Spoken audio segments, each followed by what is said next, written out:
What is going on, guys? Today we're going to be installing this Tamer double button Holeshot device. The buttons are in the garage still. They're attached to my Honda, so I'm just hoping that the Honda stuff is going to fit on here. So this is again my arena cross bike. I have a sound test video. I'll leave the card for that right. I think it's going to be there, maybe there. I think it's there.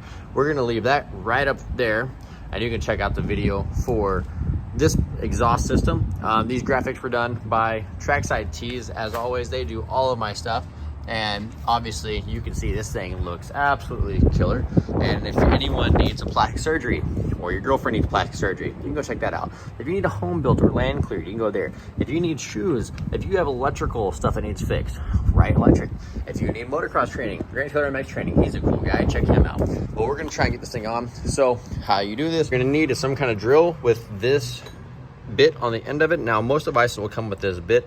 You don't have to use this bit exactly, but it helps countersink the screws, and most devices come with it. So if you bought a device new, most likely you have this bit anyways. If you don't, you can use other bits, but this is just very helpful. You're gonna need some kind of 17 millimeter if you're doing a KTM Husky gas. I'm not sure what sizes are for all the other brands.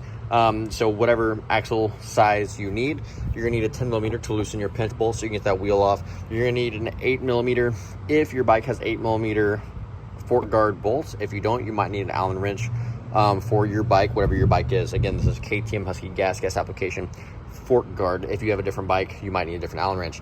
You're gonna need a Phillips screwdriver. This is gonna help tighten on these screws that mount the actual device on itself. You're gonna need a template. You don't need the template actually, but it is very helpful to have. Most devices new come with a template. Very nice to have. You don't need it, but helpful. And then a 3 millimeter if you're doing a Tamer. If you're doing the Tamer single or double button, doesn't make a difference. You're gonna need a 3 millimeter. That's how you're gonna lock the ring to the fork guard. You gotta get your front tire off first. So I took this nut off. So you take this nut off here and you loosen up your pinch bolts. It's a 10 millimeter. Loosen those up, and we're gonna slide this axle right out of here. And see that? Just tap on that a little bit and that comes out. And then once you do that, you slide the axle, boom. And then you see the bike's falling backwards now. That's good. And then I'll set that there. Oh, by the way, this is my Milwaukee wrench. Thanks to CJR Services. Now, we got the front tire off. We're just gonna put this right over here like that. So we're gonna have to get this fork leg out of here. So I'm gonna grab my 10 millimeter here, and I'm gonna pull the pinch bolts here and here, and then I'm gonna slide that ring on, make sure it fits. All right, once you slide your fork tube out like this, you're gonna come over somewhere where you can set it down without it falling over, because that wouldn't be good. Then you get your ring. Now again, this is off. This is for a Honda. I bought this for a Honda. It said Honda on the package. I took the bolt out of it to give it, make sure it has all the room it needs, and then you might have to open it up and expand it a little bit. See right here, it's getting caught on my sticker. So see if I can do this with one hand or not. There we go. Look at that. All right, and you get it down.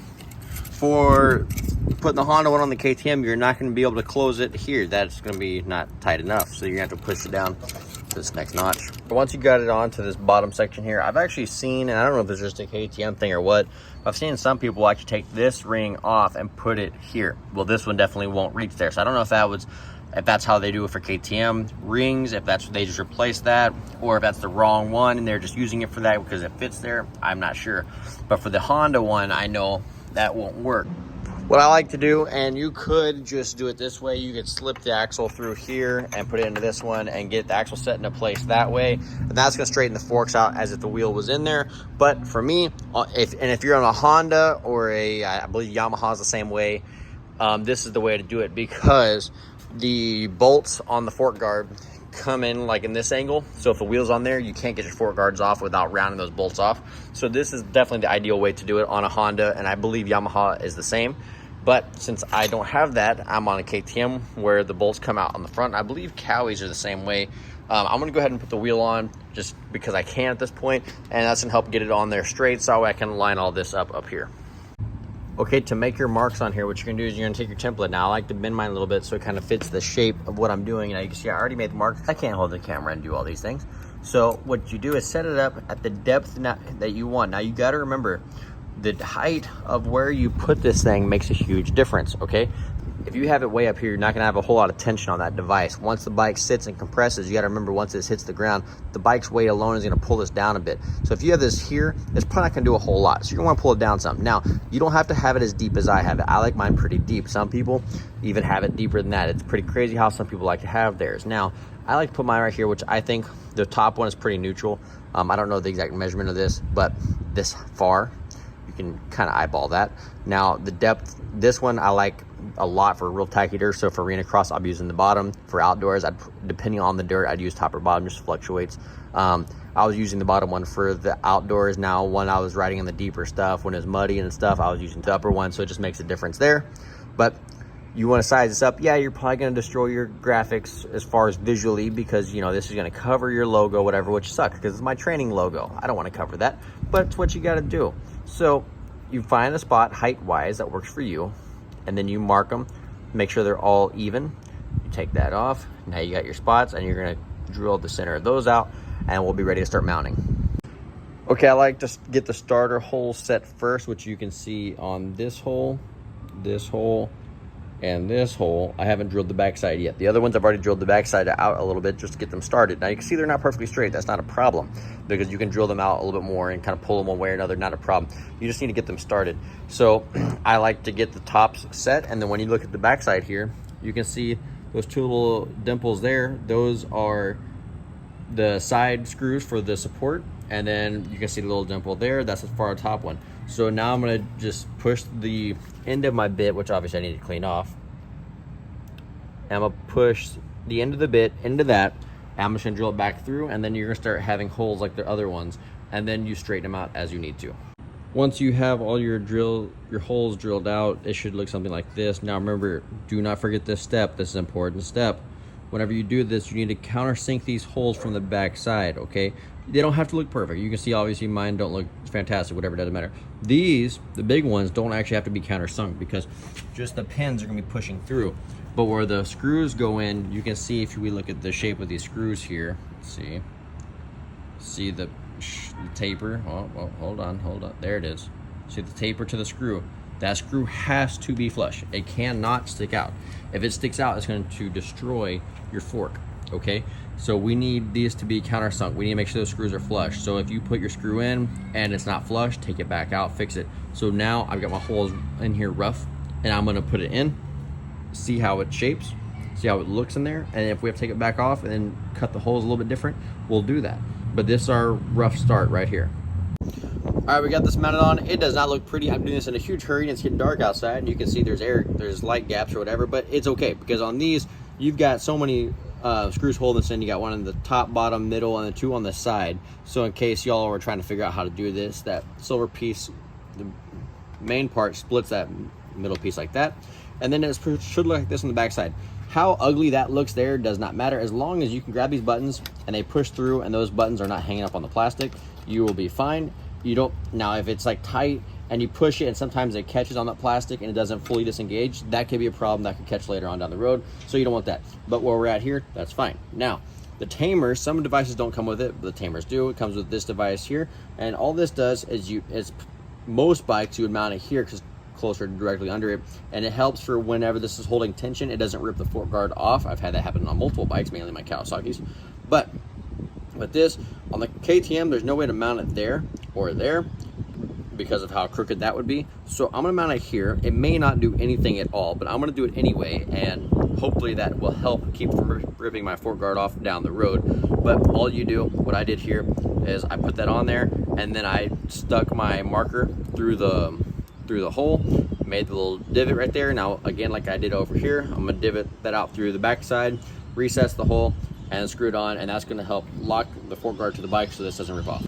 Okay, so I used the stock bolt that comes in it to help set this in place, and once I did that, then I put the screw through, because if you put the screw in first and then this doesn't line up, then you can't bolt on your fork guard. You defeated the whole purpose. So make sure you put this through, help line you up, then you get the bolt to line up along with how this is fitting. So it's pretty tight. I might have to open the hole up a little bit more, but if it's tight, that's okay. All right, we got our device on. So the goal now, again, like I said earlier, the goal is to line this up with this.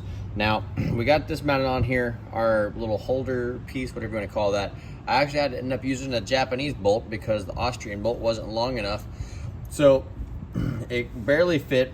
Hopefully, I don't even know if this is gonna help with this. I guess it would help some because it's still connected to the whole thing.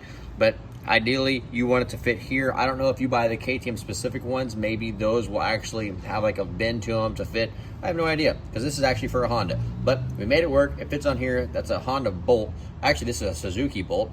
So Suzuki is coming in to help us out. What we gotta do now is we gotta make sure when the forks compress, this has to line up with this. So you just look down from the top angle. Yep, looks good enough to me. And then you get your 3mm Allen wrench and you crank this thing down pretty snug. You don't have to crank it down crazy tight because it is aluminum threads. This is aluminum steel bolt. So you don't want that steel bolt to break the threads out of the ring. And blammo, you now have a Holeshot device. Congratulations. Make sure your buttons work. Yep, we're good. So I forgot this is a Arena Cross suspension, so it's gonna be very, very stiff. Okay. Let's just go for the top one and see what happens. Okay. All right, so on 3. 1, 2. Ah, look at that.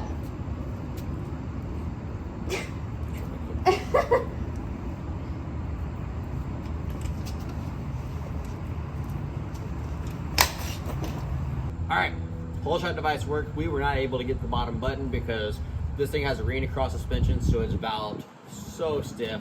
Like, it's insane. Like, if I get on this thing, check this out. If I sit on it, it doesn't move. This thing is crazy stiff. So I'm excited.